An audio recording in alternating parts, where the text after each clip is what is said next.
Hello friends, welcome to my channel Knowledge Flight. Today we are going to discuss basic accounting terms. तो सबसे first point है इसमें business transaction. Business transaction क्या होती है? It is an economic activity that change the financial position of the business. Business transaction क्या होती है? एक ऐसी इकोनॉमिक एक्टिविटी है जो चेंज कर देती है फाइनेंशियल पोजीशन को किसी भी बिजनेस की। ट्रांजैक्शंस जो होती हैं, मान लीजिए हमने कोई ट्रांजैक्शन की है, हमारा न्यू बिज़नेस स्टार्ट हुआ है, तो हम ट्रांजैक्शंस करेंगे तो उससे हमारी अर्निंग होगी, और अर्निंग होगी तो वो हमारी एक्टिविटीज़ होगी, वो हमारी इकोनॉमिक एक्टिविटी हुई ट्रांजैक्शन करना। तो ये हमारी जो फाइनेंशियल पोजीशन होती है उसको इम्प्रूव करती है, इम्प्रूव करने में हेल्प करती है। ये होती है business transaction. Every business transactions result in change in the value of some of the assets, liabilities or capital. Every business transaction, जो सारी business transaction होती हैं वो result होती हैं in change in the value of some of the assets. क्या करती हैं? Value of assets, जो भी assets की value है उसमें change कर, जो भी हम change करते हैं उसका result होती हैं। और liability का और capital का, जो भी हम अपनी कैपिटल में, लाइबिलिटीज़ में, एसेट्स में जो भी चेंज करते हैं ट्रांजैक्शंस कर करके, उसका रिजल्ट होती हैं बिजनेस। हर बिजनेस का क्या होती है? बिजनेस ट्रांजैक्शन जो होती हैं वो रिजल्ट होती हैं। अब आगे देखते हैं फीचर्स क्या होते हैं बिजनेस ट्रांजैक्शन के। Features of business transaction. Business transaction के क्या फीचर्स हैं? It is an economic activity, मतलब ये एक इकोनॉमिक एक्टिविटी है। Transactions are of two types, internal and external. Transactions दो तरह की होती हैं बिजनेस ट्रांजैक्शंस। इंटरनल होती हैं जो अपना जो हमारा बिजनेस है उसके अंदर अंदर जो भी मैनेजर्स होते हैं और जो एम्प्लॉयज़ होते हैं उनसे रिलेटेड, और दूसरी होती हैं एक्सटर्नल बिजनेस ट्रांजैक्शंस। तो ये दो टाइप के एक्सटर्नल और इंटरनल ट्रांजैक्शंस होती हैं। फिर change the financial position of the business. पहले भी हमने पढ़ा था, जो बिजनेस ट्रांजैक्शन होती हैं वो फाइनेंशियल पोजीशन में चेंज ला देती हैं किसी भी बिजनेस की। Must be capable of expressed in terms of money. जो बिजनेस ट्रांजैक्शंस होती हैं वो इस मतलब कैपेबल होती हैं कि हम उन्हें मनी में एक्सप्रेस कर सकते हैं। सो ये होती है बिजनेस ट्रांजैक्शन। नेक्स्ट टॉपिक है इवेंट। इवेंट क्या होता है? हमने ट्रांजैक्शन पढ़ लिया, हमने कोई भी बिज़नेस स्टार्ट किया, उसमें कोई भी चीज़ सेल करी, परचेज़ करी है होलसेलर से, तो वो क्या हो गई? ट्रांजैक्शन हो गई। और इवेंट क्या होता है? Event is the outcome of transaction. Transaction का आउटकम होता है इवेंट।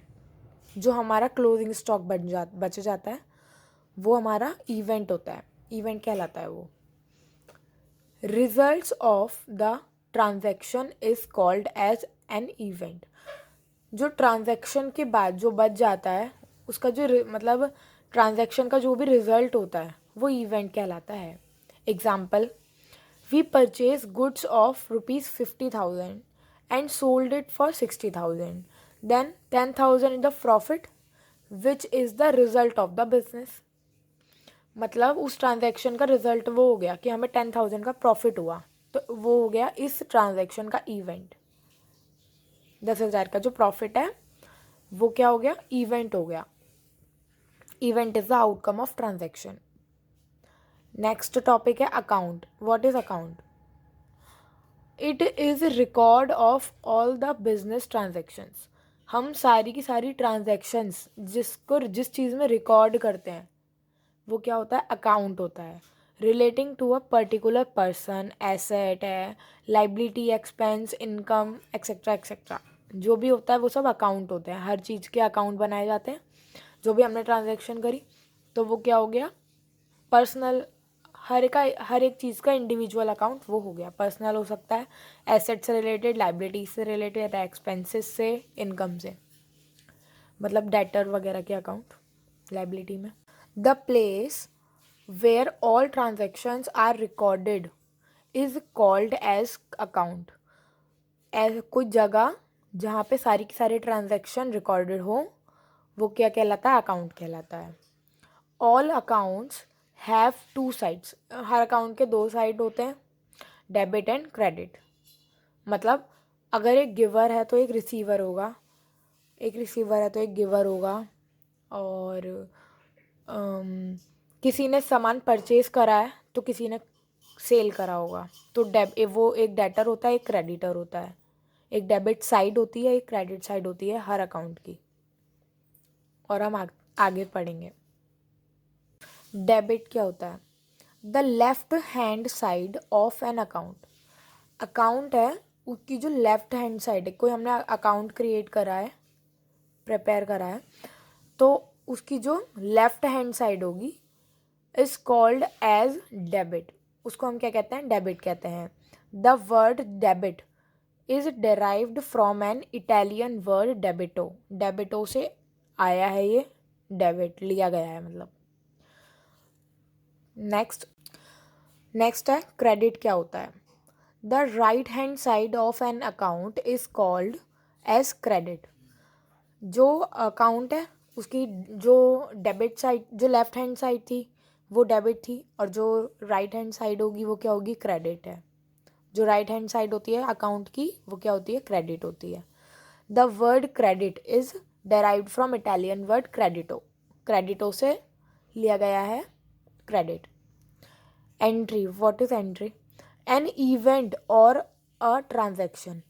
कोई भी इवेंट है, कोई भी ट्रांजैक्शन है, when is recorded in the books. An event और a transaction when is recorded in the books of the business is called as entry. जब कोई इवेंट या ट्रांजैक्शन रिकॉर्ड की जाती है बुक्स ऑफ अकाउंट्स में बिजनेस की, तो उसको हम एंट्री कहते हैं। नेक्स्ट पॉइंट है एसेट्स। एसेट्स क्या होती हैं? द थिंग्स और रिसोर्सेस विच आर वैल्यूएबल और property of the business is called as an asset. कोई भी चीज़ है, कोई भी रिसोर्सेस है, मतलब मशीनरी है, और थिंग्स में क्या आ गए, जैसे पेन है, कैलकुलेटर है, जो भी चीज़ें हैं, जो भी है, मतलब हमारे बिजनेस का जो भी सामान है, टेबल चेयर एक्सेट्रा एक्सेट्रा, जितने भी रिसोर्सेस हैं, जैसे मशीनरी है, लेबर लगी हुई है, विच आर वैल्यूएबल, जो वैल्यूएबल हैं, मतलब वेस्ट नहीं है, मतलब वैल्यूएबल है, मतलब एक पेन भी है तो वो उसकी वैल्यू है, हाँ।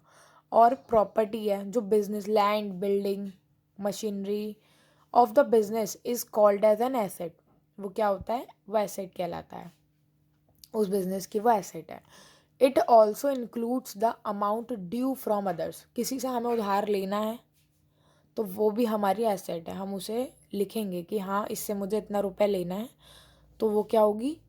उसको भी हम अपनी एसेट में इंक्लूड करेंगे, लिखेंगे उसको। नेक्स्ट है फीचर्स ऑफ एसेट्स। एसेट्स के क्या फीचर्स होते हैं? फर्स्ट है कि ये वैल्यूएबल होती हैं। जो भी वैल्यूएबल चीज़ें हमारी बिजनेस में, उसको हम एसेट मानते हैं। ओन्ड बाय द बिजनेस, जो भी हमने हमारे बिजनेस में खुद मतलब उसकी अपनी है वो। Acquired at a measurable money cost, मतलब मीजरेबल प्राइस पे उसने वो खरीदी हुई हैं। तो ये फीचर्स होते हैं एसेट्स के।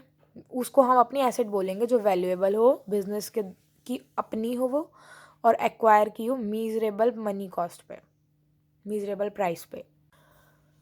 सो टाइप्स ऑफ एसेट्स में नॉन करंट एसेट्स होती हैं एंड करंट एसेट्स होती हैं। Non current fixed, non current को डिवाइड किया गया टू पार्ट्स में, fixed assets and non current investments. Fixed assets को टू पार्ट्स में डिवाइड किया गया है, intangible assets and tangible assets. अब ये होती क्या है?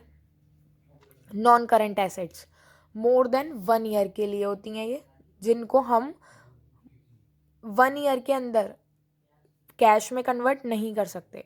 मोर देन 1 ईयर के लिए होती है, 1 साल के बाद ही हम, 1 साल के बाद भी नहीं बल्कि ज़्यादा ही करते हैं। मतलब करंट एसेट्स में 1 ईयर का लेते हैं ना, जो 1 ईयर से ज़्यादा चलती है एसेट उसे हम कैश में कन्वर्ट जब तक नहीं करते हैं 1 ईयर तक, तो वो क्या हो जाती हैं? नॉन करंट एसेट्स हो जाती हैं। फिक्स्ड एसेट्स क्या होती हैं?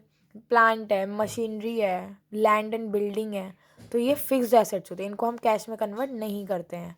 नॉन करंट इन्वेस्टमेंट, जो बिजनेस ने अपना पैसा लगाया हुआ है, तो विद मोर देन 1 ईयर के लिए, तो वो हो गई नॉन करंट इन्वेस्टमेंट्स। अब फिक्स्ड एसेट 2 टाइप की होती हैं। इंटेंजिबल एसेट्स, जिसे हम देख या छू नहीं सकते, वो इंटेंजिबल एसेट होती है। ना ही हम उसे देख सकते हैं, ना ही हम उसे छू सकते हैं। जैसे गुडविल है, कॉपीराइट है, ट्रेडमार्क है, तो वो इंटेंजिबल एसेट्स होता है बिजनेस का अपना। और टेंजिबल एसेट्स क्या होती हैं? जिन्हें हम देख सकते हैं, छू सकते हैं। फिक्स एसेट्स में आती हैं वो जिनको हम देख सकते हैं, छू सकते हैं। हमारा लैंड है, तो हम उसको छू तो सकते ही हैं, देख सकते हैं, तो वो हमारी टेंजिबल फिक्स्ड एसेट्स हुई। जो गुडविल और कॉपीराइट्स होते हैं, ट्रेडमार्क्स होते हैं, वो fixed asset, intangible fixed assets होते हैं। अब जो करंट एसेट्स होते हैं, 1 ईयर के अंदर जिनको हम कैश में कन्वर्ट कर लेते हैं, वो करंट एसेट्स होते हैं। नेक्स्ट है टाइप्स ऑफ एसेट्स। अब इनको हम डीपली पढ़ेंगे एसेट्स के बारे में। तो फर्स्ट है नॉन करंट एसेट्स। इसके एग्जांपल्स है land, buildings, plant and machinery and long term investments.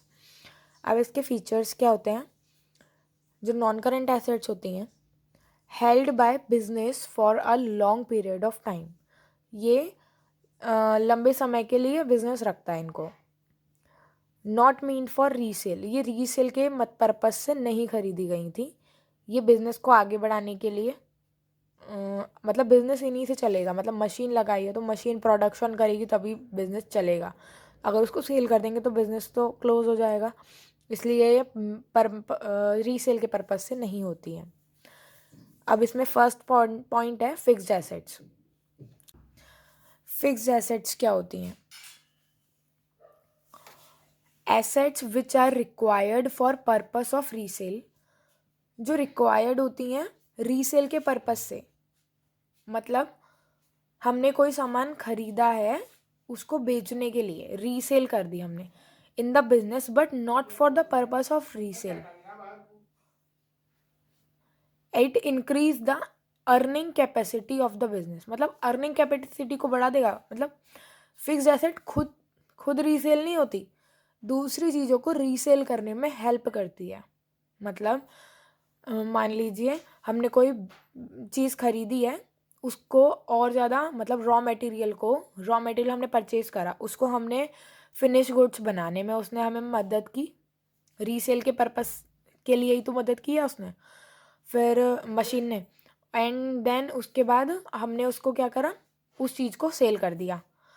तो वो खुद सेल नहीं होगी, लेकिन दूसरी चीज़ों को सेल करने में हेल्प करती है। ये होती है fixed assets. It increases the earning capacity of the business. Earning capacity को बढ़ाने में हेल्प करती है। अगर समझ नहीं आया तो मैं दोबारा बता देती हूँ।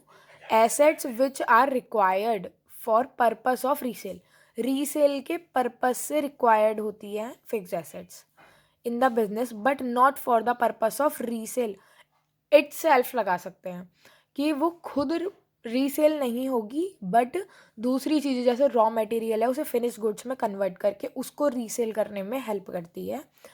ये बिजनेस की अर्निंग कैपेसिटी को बढ़ाती हैं fixed assets. Benefits is for a long period of time. इसका जो बेनिफिट होता है वो लॉन्ग पीरियड ऑफ टाइम के लिए होता है, क्योंकि मोर देन 1 ईयर के लिए हम फिक्स्ड एसेट्स तो रखते हैं।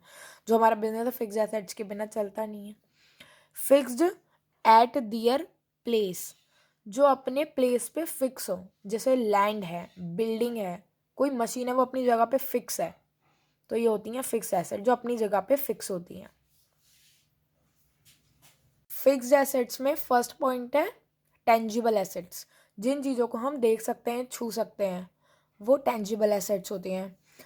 Assets which can be physically seen, देख सकते हैं हम उसको फिजिकली एंड टच कर सकते हैं। लैंड है, बिल्डिंग है, प्लांट है, इक्विपमेंट्स हैं जो भी हमारे बिजनेस में काम आ रहे हैं, फर्नीचर एंड फिक्सचर है, व्हीकल्स हैं, ऑफिस इक्विपमेंट्स हैं, और अदर जैसे कि लैंड है, फिक्स्ड एसेट है, टेंजिबल भी है। टेंजिबल फिक्स्ड एसेट्स होती हैं और होती हैं इनटेंजिबल फिक्स्ड एसेट्स। तो इनटेंजिबल अभी हम पढ़ते हैं।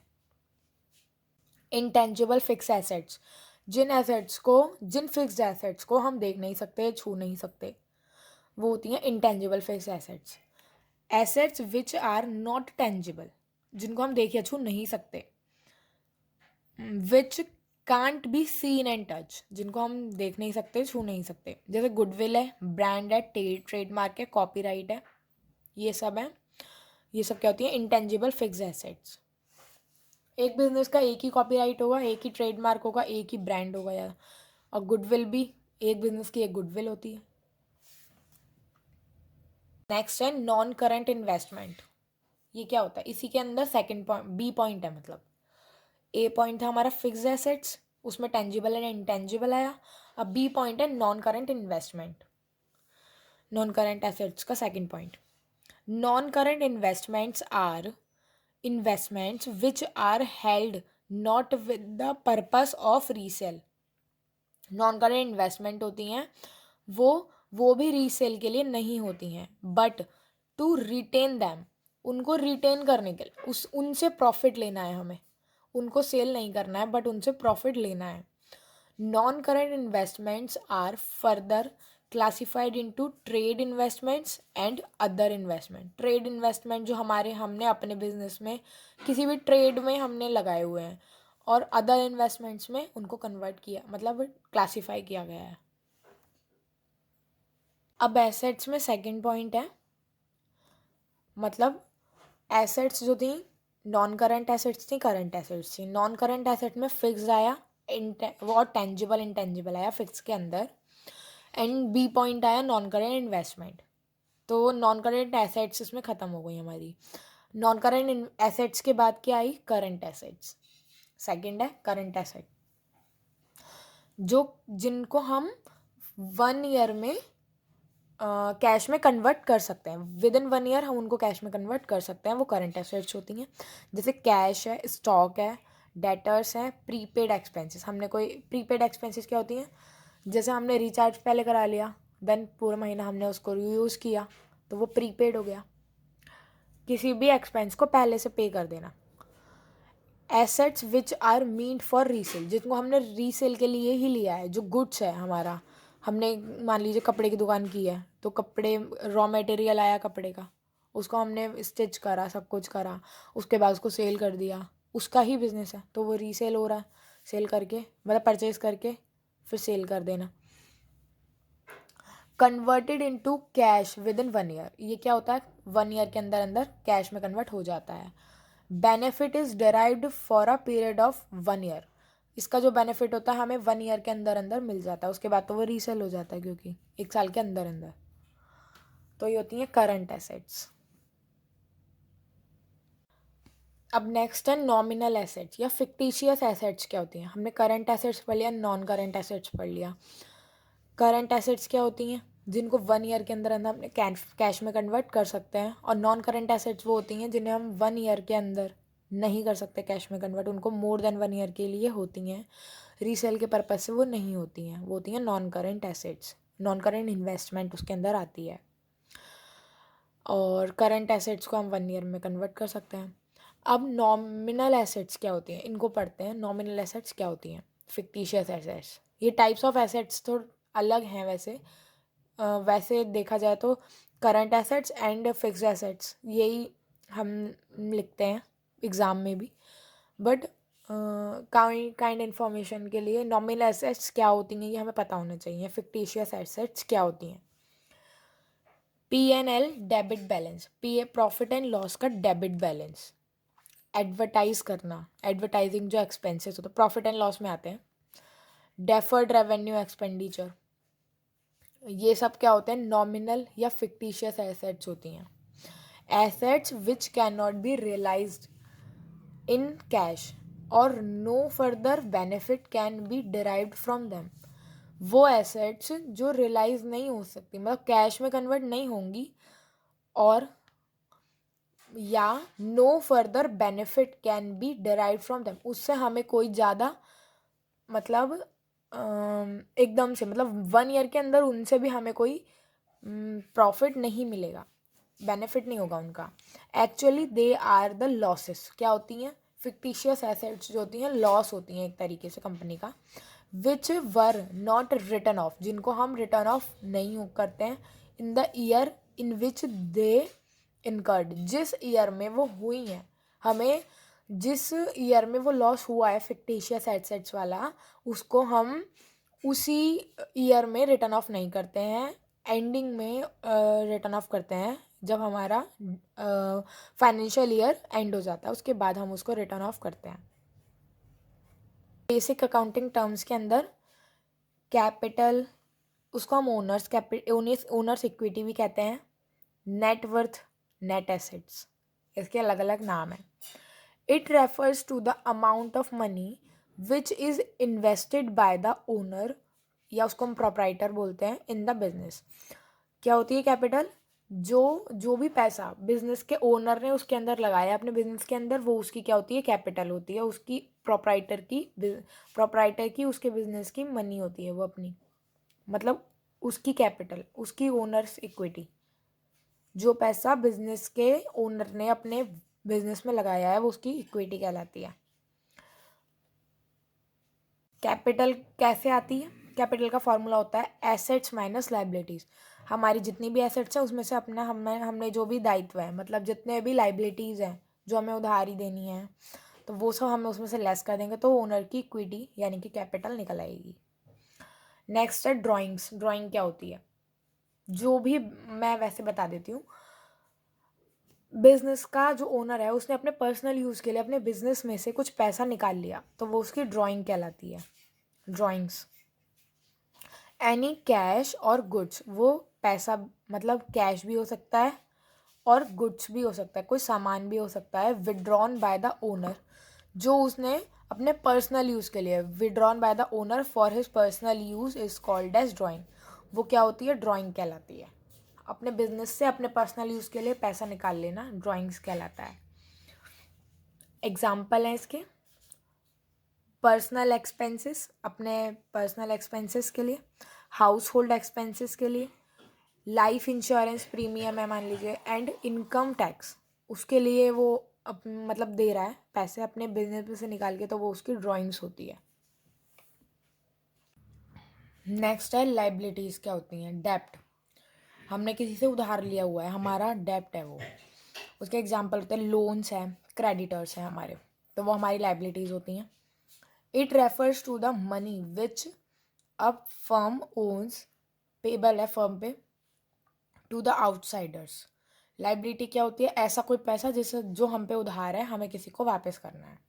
कोई फर्म है उसने उधार ले रखा है अपने आउटसाइडर से, तो वो उसको देना है।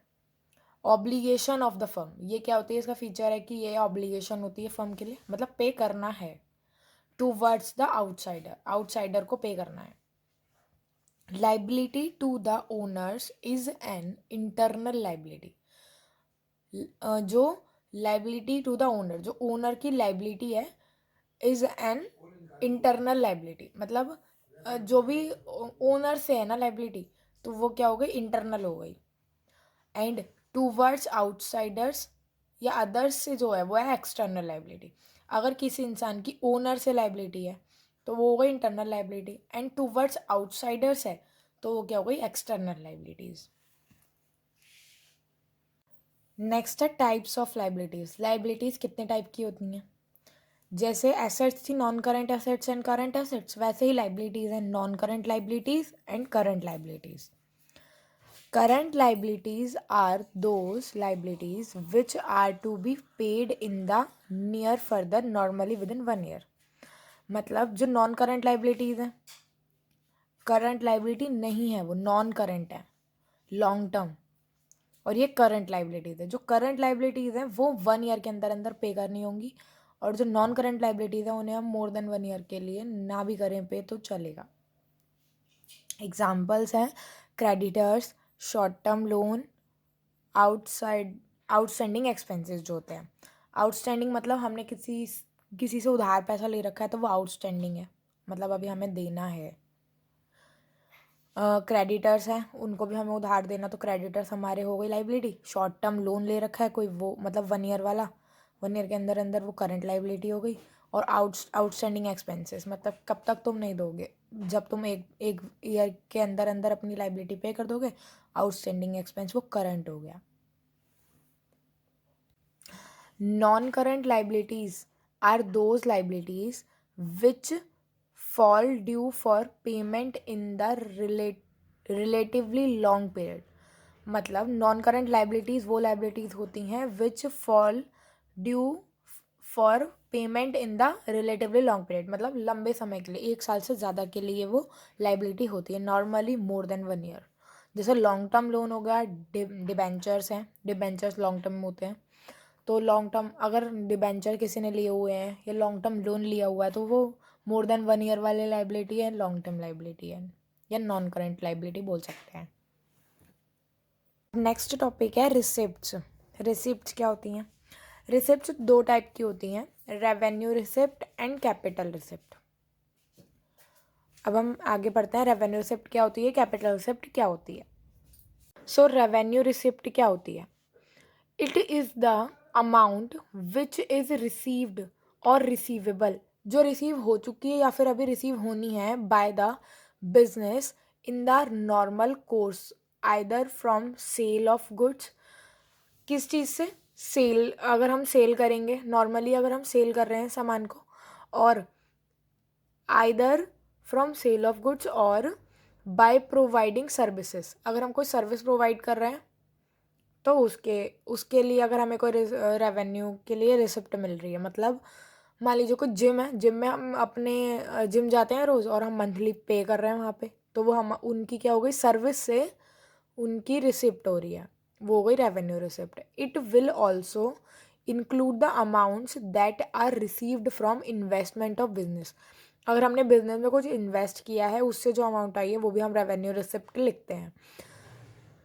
बिजनेस के रिसोर्सेज से interest received from investment in the fixed deposit, अगर हम फिक्स्ड डिपॉजिट लगा रखा है उसमें हमें इंटरेस्ट मिला तो वो हमारे बिजनेस से हमें मिला, तो वो रेवेन्यू रिसिप्ट होता है उस बिजनेस का। Such amounts from normal course of business are recorded in the profit and loss account, जो वो क्या होगा, वो कहाँ जाएगा, प्रॉफिट एंड लॉस अकाउंट में। रेवेन्यू रिसिप्ट जो होता है वो प्रॉफिट एंड लॉस अकाउंट में ट्रांसफ़र हो जाएगा in case of profit making enterprise, अगर प्रॉफिट मेकिंग एंटरप्राइज है तो। And in the income and expenditure account in case of NPO, अगर एनपीओ वाले क्वेश्चन हम करेंगे, अभी हम आगे न्यूमेरिकल करेंगे तो हमें समझ आ जाएगा। अगर अगर business making profit making enterprise है तो वो प्रॉफिट एंड लॉस अकाउंट में आ जाएगा। और मतलब ऐसा ही होता है ना, मतलब या तो प्रॉफिट एंड लॉस अकाउंट बनता है या फिर इनकम एंड एक्सपेंडिचर अकाउंट बनता है। अगर केस होगा प्रॉफिट मेकिंग एंटरप्राइजेस का तो हम profit and loss account create करेंगे, उसमें अपने प्रॉफिट को या लॉस को ट्रांसफ़र करेंगे, प्रॉफिट को यूजुअली। और इनकम एंड एक्सपेंडिचर अकाउंट में वो तब बनेगा जब हम एनपीओ की बात कर रहे होंगे, तो उसमें वो रेवेन्यू सिर्फ तब ट्रांसफ़र होगा इनकम एंड एक्सपेंडिचर अकाउंट में इन केस ऑफ एनपीओ में अगर होगा एनपीओ वाला क्वेश्चन तो हम इनकम एंड एक्सपेंडिचर बनाएंगे, उसमें प्रॉफिट को ट्रांसफ़र करेंगे। नेक्स्ट पॉइंट है, बी पॉइंट है, कैपिटल रिसिप्ट। कैपिटल रिसिप्ट क्या होता है? द अमाउंट रिसीव्ड और रिसीवेबल, जो अमाउंट रिसीव हो चुकी है, रिसीवेबल है अभी अभी रिसीव होनी है, against the transactions which are not revenue in nature, जो रेवेन्यू नेचर की नहीं है, like sale of an asset, कोई हमने फिक्स एसेट को बेचा, फिक्स एसेट्स तो नहीं बेचेंगे हम, बट अगर हमने कोई एसेट बेची, अपने करंट एसेट को हमने सेल करा है, तो वो क्या होगा, रेवेन्यू रिसिप्ट हो, मतलब कैपिटल रिसिप्ट होगा। इन्वेस्टमेंट की है हमने तो वो कैपिटल रिसिप्ट है, उससे हमें कोई अर्निंग हो रही है तो। Such amounts are shown in the balance sheet of the business entity, अगर कोई रेवेन्यू रिसिप्ट होगा तो वो पीएनएल अकाउंट में जाके ट्रांसफ़र होगा या फिर एक्सपेंडिचर एंड इनकम अकाउंट में। नेक्स्ट है, अगर कैपिटल रिसिप्ट है तो वो कहाँ ट्रांसफ़र होगी, बैलेंस शीट में जाएगी वो। नेक्स्ट है एक्सपेंडिचर। एक्सपेंडिचर क्या होता है? It is the amount spend और liability incurred for acquiring asset, अगर हमने कोई अमाउंट स्पेंड करी है किसी चीज़ को ख़रीदने में और लाइबिलिटी इनकर्ड, या फिर हमने उधार पे रखी है अभी, वो आप बाद में आप पे कर ही देंगे, फॉर एक्वायरिंग एसेट, कोई एसेट को एक्वायर करने के लिए, या तो हमने कैश दे दिया या फिर हमने लाइबिलिटी लगा ली, अपनी लाइबिलिटी में रख लिया उसको, बाद में आप दे दोगे। गुड्स है, कोई सामान खरीदा है या फिर कोई सर्विस ली है, these expenditure are further classified as follows. तो वो क्या होता है, वो एक्सपेंडिचर होता है। अब इन एक्सपेंडिचर को हमने 3 पार्ट्स में डिवाइड किया हुआ है। These expenditure are further classified as follows. इन एक्सपेंडिचर को हमने 3 पार्ट्स में डिवाइड किया हुआ है, revenue expenditure, capital expenditure and deferred revenue expenditure. So ये हैं basic accounting terms. So friends, अगर मेरी वीडियो आपको अच्छी लगी हो, आपको ये कंटेंट ठीक लगा हो, मतलब ये normally 11th class 12th class BCom वालों के लिए भी इम्पॉर्टेंट है। सो अगर आपको कोई डाउट हो तो आप मुझे कमेंट कर सकते हैं, मैं उसका आंसर दूंगी। और मेरी वीडियो को लाइक कर दीजिएगा अगर आपको पसंद आई है तो, और प्लीज़ चैनल को सब्सक्राइब भी कर दीजिएगा। So thank you.